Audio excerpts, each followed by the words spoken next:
pădure, dar nu la mure ca tristariu. M-am izolat complet și motivul știu. O soție bolnavă mental și nici eu nu-s departe, că de nebunie mă desparte 1,5 metru. Am venit să mă regăsesc, că m-am pierdut ca mult. Familie, fericire nu, și sunt sigur că nu sunt singurul în starea asta. Nu-i frumos și nici urât. Seara când dormeam unul să-mi spargă geamul, s-o hotărât. Dorm în fric seara, bun venit în rândul posacilor. Dar e ok cât timp prin geamul spart aud voci nebun copacilor.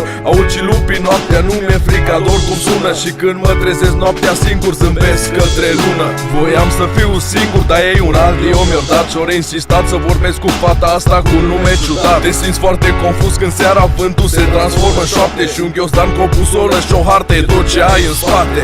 Iar ghiozdanul în spate, iar de la început am pățit de toate, nu m-a întrebat nimeni ce am vrut. Am întâlnit disperarea des, că și eu sunt om. Am ajuns să cad încet ca frunzele din pom.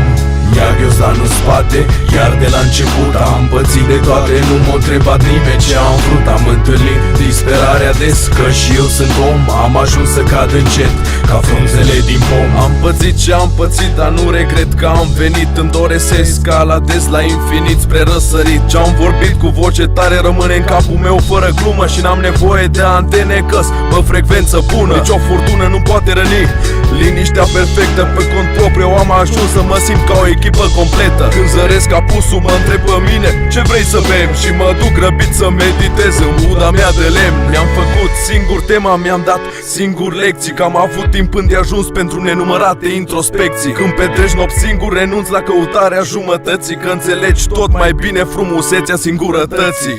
Iar ghiozdanul în spate, iar de la început am pățit de toate, nu m-a întrebat nimeni ce am vrut. Am întâlnit disperarea des, că și eu sunt om. Am ajuns să cad încet ca frunzele din pom. Iar ghiozdanul în spate, iar de la început am pățit de toate, nu m-a întrebat nimeni ce am vrut. Am întâlnit disperarea des, că și eu sunt om. Am ajuns să cad încet ca frunzele din pom.